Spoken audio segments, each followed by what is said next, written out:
Hello বন্ধুরা, আমি হচ্ছি মিষ্টি। আমার চ্যানেলে তোমাদের আর একবার ওয়েলকাম।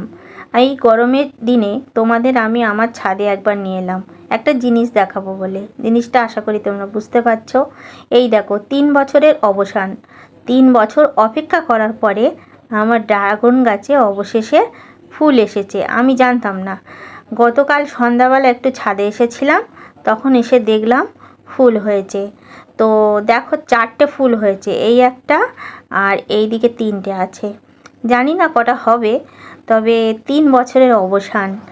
তো আজকের আমি খুব খুশি। আমার মতো তোমরাও ড্রাগন গাছকে কারা ভালোবাসো তারাও কমেন্ট সেকশানে লিখো তোমাদের গাছে কি ফুল এসেছে। কি করতে হয় আমার সেইভাবে তো অত জানা নেই। তো দেখো আমার এই ড্রাগন গাছটা।